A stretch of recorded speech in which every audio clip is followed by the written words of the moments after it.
बगैर ब्राह्मण के आप समाज को कैसे देखते हो? देखो, ब्राह्मण जो है नहीं कभी जातिवादी नहीं रहा और ब्राह्मण छत्तीस बिरादरी को अपना मानता है। एक ब्राह्मण समाज है जिसके साथ छत्तीस बिरादरी लग के अपना गर्व महसूस करती है। ब्राह्मण हमेशा सबको साथ लेके चलता है और अब भी यहाँ पर जितना भी है इसमें अकेले ब्राह्मण नहीं है, यहाँ भी छत्तीस बिरादरी आई हुई है। हाँ, इतना ज़रूर है कि जो ब्राह्मण की कोई अपेक्षा करता है ना, वो राजकाज के नज़दीक नहीं लग सकता। अब आज तक इतिहास उठा के देख लो, ब्राह्मण ने जिसका साथ दिया वो राज में रहा और जिन्हें ब्राह्मण जिसका साथ छोड़ दिया वो राज के आज तक नज़दीक नहीं लगा। हमने कांग्रेस का साथ दिया था 1947 से 2014 तक। जब कांग्रेस पार्टी ने ब्राह्मणों को छोड़ दिया उसके बाद कांग्रेस पार्टी राज के नज़दीक नहीं लग सकती। और ब्राह्मण ऐसी चीज़ है, या तो जिसको पकड़ लिया उसको छोड़ता नहीं, जिसको छोड़ दिया उसको पकड़ता नहीं। अब ब्राह्मण बीजेपी के साथ है? अब ब्राह्मण बीजेपी के साथ है 2014 से और 50 साल रहेगा है। और कांग्रेस कोई नया रूप लेकर के आ जाए या ब्राह्मणों को का सामान लेकर के आ जाए और कोई भी सब बदल सकता है। मैं किसी पार्टी का सदस्य नहीं हूँ, ना भारतीय जनता पार्टी का ना कांग्रेस का, मैं अपने समाज का आदमी हूँ। और ये जरूर है कि जो ब्राह्मण का सम्मान करेगा वही देश पे राज करेगा। पंडित भगवत दयाल जी जो हरियाणा के पहले चीफ मिनिस्टर, उनके पुत्र वधू आपके सामने इसकी बात हुई है हमारी, बात कराते हैं। नमस्कार। हाँ जी नमस्कार। आपका परिचय काफ़ी बड़ा है, आप बताइए। मैं पंडित भगवत दयाल शर्मा, हरियाणा के फर्स्ट चीफ मिनिस्टर, उनकी पुत्र वधू आशा शर्मा हूँ। हाँ जी। अच्छा मैम, ये बताइए, मैं थोड़ा ना महिला के जो हिसाब किताब करता हूँ वो सवाल पूछता हूँ आपसे। महिला होती है, एक जो घर की माँ होती है ना, वो अपने बच्चों में संस्कार देने के लिए सबसे पहले उत्तरदायी होती है, वही शिक्षक होती है पहली। लेकिन आजकल के जो बच्चे हैं वो अंग्रेजी शिक्षा ज़्यादा ले रहे हैं, स्कूल में वो सनातन की शिक्षा है नहीं जो पहले थी, पाठ हटा दिए गए हैं बिल्कुल। राजनीति सिस्टम ऐसे बनते हैं कि हर एक बार सनातन पर ही प्रहार करते हैं। वेदों की जो शिक्षा थी पहले, पाठ होते थे कभी कभी, तो वो भी हटा दिए गए हैं। तो जो माँ है आपको घर के देख रही है, जो बच्चों का संस्कार देती है, उनके लिए क्या शिक्षा है? ब्राह्मण में या भाई वैदिक में, वो क्या संस्कार दे बच्चों में जो बच्चे यहाँ तक पहुँचे? मैं सबसे पहले तो अपने कटेवड़ा की इस पावन धरा पे यहाँ कटेवड़ा निवासियों के लिए मैरी गोल्ड पब्लिक स्कूल का बहुत बहुत धन्यवाद करती हूँ।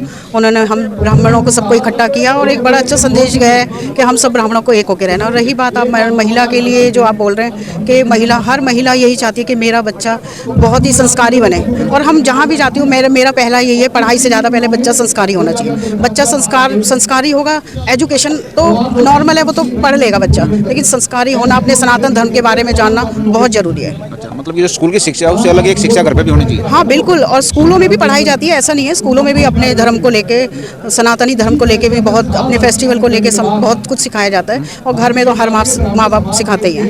अच्छा, 4 अक्षर का नाम है ब्राह्मण, लेकिन 4 अक्षर में पूरी सृष्टि आती है वेदों के हिसाब से। आप ब्राह्मण का क्या मतलब निकालते हो? ब्राह्मण एक बहुत बड़ी शक्ति है, अपने आप में बहुत बड़ी शक्ति है।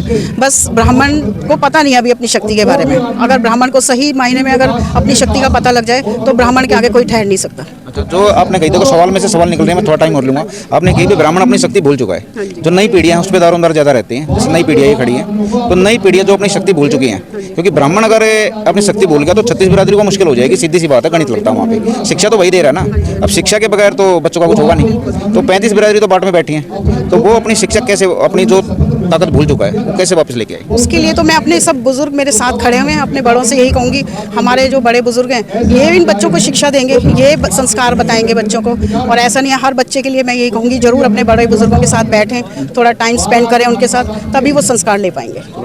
देखिए, मैं भी यहाँ पे एक बात कहना चाहता हूँ। ये जो बुजुर्ग हैं, ये बुजुर्ग देखिए आप, ये जो बुजुर्ग दिख रहे हैं आपको, आप इनको बुढ़े कह सकते हो, लेकिन मैं इनको दूसरा नाम दे रहा हूँ। मैं बहुत बार कह चुका हूँ, ये खुली तिजोरी है। आप लूटिए जितना लूट सकते हैं, बैठिए इनके साथ, इनसे छीन लीजिए जो भी इनके पास है। संस्कार कह रहा हूँ मैं, और कुछ नहीं, ठीक है, लेकिन ये संस्कार बहुत जरूरी है। नमस्कार दोस्तों, बहुत अच्छा बोल रहे हैं, आप बहुत बढ़िया बोल रहे हो। मेरा और इनसे तिजोरी प्राप्त हो सकती है। बहुत बढ़िया बोले आप। मैं तो तिजोरी की गोली कर रहा हूँ इसको भाई, तू बहुत बढ़िया बोल रहा है।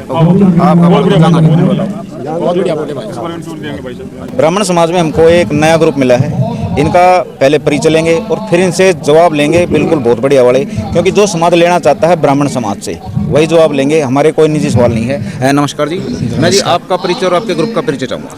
मेरा नाम रमेश मुदगिल है, मैं दिल्ली राज्य ब्राह्मण समाज का अध्यक्ष हूँ दिल्ली का। और ये हमारे सांडले जी हैं, बहुत बढ़िया काम करते हैं, अभी धर्मशाला बनाई थी। और ये भारद्वाज वो वत्स साहब हैं अठाड़ा से, और ये भाई अश्विनी शर्मा जी हैं जहाँ मंदिर प्रकोष्ठ के अध्यक्ष रहे हैं क्या। और ये राधे श्याम जी हैं, श्याम सुंदर जी हरेवली से, बहुत ही मतलब सज्जन आदमी हैं, टीचर हैं और हमारे समाज में तन मन धन से लगे रहते हैं। अच्छा सर, मेरे जो सवाल होंगे आपकी पूरी टीम के लिए हैं, जवाब कोई भी दे सकता है। हाँ बिल्कुल। तो देखिए, ब्राह्मण जब सामने से आता है तो अगर 10 आदमी खड़े हैं तो 10 में से 9 आदमी 8 आदमी कम से कम एक आदमी पक्का ये कहेगा और झुक के कहेगा दादा राम राम, ये सम्मान देगा उसको। और सम्मान के साथ जिम्मेवारी भी आती है। बिल्कुल। ब्राह्मण समाज की असल में समाज के लिए जिम्मेवारी है क्या? ब्राह्मण समाज की जिम्मेवारी है। जब से ब्राह्मण समाज बच्चा जब पैदा होता है उसी दिन से जिम्मेवारी बन जाती है, शुरू हो जाती है। और जब तक वो नहीं जाता, जब तक होता है सबको शिक्षा देना, रास्ता बताना। जाने के बाद भी उसके जाने के बाद नहीं, वो जीते जी तक तो है, वो तो मार्गदर्शन तो उसी का है, मार्गदर्शन तो बताया उसी का है, भैया ऐसे रास्ते पर चलो। और तो ब्राह्मण समाज की तो भाई जिस दिन बच्चा जन्म लेता है जाने तक, उसके जाने के बाद भी वो मार्ग बताए हुए रास्ते पर चलना पड़ता है। अच्छा गुरु जी, आप समाज को कभी से शिक्षा देते आ रहे हो, सनातन इसी चीज़ से खड़ा है, हिंदू धर्म भी इसी चीज़ से खड़ा है, छत्तीस बिरादरी भी इसी चीज़ से है, देश के देश खड़े हैं इस चीज़ों पे, खाली एक इंडिया नहीं।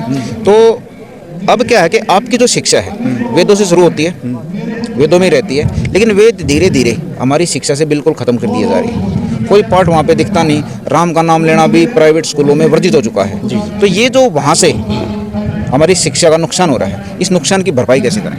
देखिए, अब इस सनातन धर्म जो ना जाग रहा है, अभी पहले वाला तो रहा नहीं, एकदम बिल्कुल ख़त्म होता आ गया था। लेकिन अब दोबारा जैसे भगवान राम का मंदिर बना है, लोगों में एक जागृति आई है, हर चीज़ में मतलब लोग बाग ये समझते हैं कि भाई हम सनातन धर्म से जुड़े हुए हैं, हमारा धर्म हिंदुत्व है, हिंदुत्व के साथ हम सनातन धर्म जुड़ा हुआ है।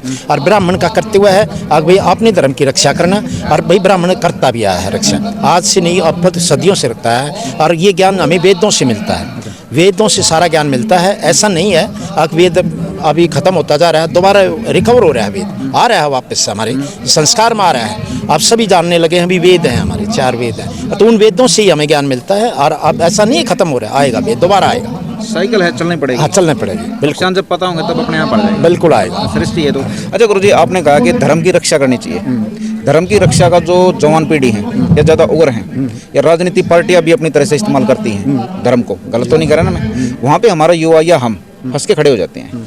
धर्म की रक्षा के मतलब सब अपने तरीके से अलग अलग निकाल लेते हैं। मैं आपसे सिर्फ एक बात पूछना चाहता हूँ, अपने धर्म की रक्षा क्या दूसरे के धर्म की हानि हो सकती है? नहीं, देखो हिंदू धर्म ऐसा है, वो किसी की हानि नहीं करता। हिंदू धर्म में ये सदा सिखाया गया है कि धर्म हमारा हिंदू धर्म किसी के दूसरे की हानि नहीं पहुंचाता, दूसरे धर्म की सबकी रक्षा करता है हमारा हिंदू धर्म। और ये आप वेद शास्त्रों में उठा के देख लो, किसी मनुष्य की उसमें देख लो, आप कहीं भी चले जाओ, हिंदू धर्म जो है ना हमेशा रक्षा करता आया है, दूसरे धर्मों की भी रक्षा करता है। ब्राह्मण तो उसमें सर्वप्रिय है, आगे ब्राह्मण तो हिंदू धर्म का या धर्म सनातन धर्म का ठेकेदार है, समझो, जो उसके हाथ में सब कुछ है, वही सिखाता है जो हमें। ठीक है साहब, धन्यवाद आपका। टीचर जी, मैं चाहूँगा एक सवाल का जवाब आप दीजिए। एक सवाल अपने पॉकेट में है, मैंने बहुत संभाल के रख रखा है, गलत तो नहीं? अच्छा सर, ये बताइए, सम्मेलन है ब्राह्मण समाज का, जाट समाज के भी करते हैं, आज जाट समाज का भी है नांगोड़े में, ठीक है? तो ये जो समाज अपने सम्मेलन करते हैं, क्या ये सम्मेलन होने चाहिए? फायदे हैं कुछ इनके? होने चाहिए, इससे जो युवा वर्ग है वो भी इसमें सम्मिलित होगा, और हमें अपने बड़े बुजुर्ग जो भी हमारे शिक्षा दे रहे थे उनसे एकजुटता मिलेगी, समाज इकट्ठा होगा।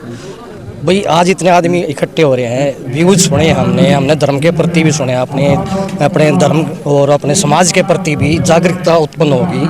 आने वाली जो पीढ़ियां हैं वो भी अपने धर्म के प्रति सजग रहेगी। अगर ये ऐसे होते रहे, चाहे जाट का हो चाहे अपना ब्राह्मण का हो, कोई भी सम्मेलन हो, सम्मेलन तो एक तरह से पब्लिक को इकट्ठा करना, आपस में विचार मिलाने हैं और एक दूसरे विचार को समझना है। तो साहब, ये धर्म, मैं थोड़ा अपना धर्म भूल गया, मैं आपका शुभ नाम जानना चाहता हूँ। श्याम सुंदर। श्याम सुंदर जी, क्योंकि ये धर्म सबसे पहले है, गलत तो कोई बात नहीं, कोई नहीं। अच्छा भाई, श्याम सुंदर जी ने कही है कि भाई इन सम्मेलनों का ना आयोजन होना चाहिए, क्योंकि नई पीढ़ी इसमें मिलेगी, उसको पता चलेगा हमारे संस्कार क्या हैं, हमारा भूतकाल क्या है और हमारे भविष्य में काम कैसे आ सकता है। नमस्कार दोस्तों।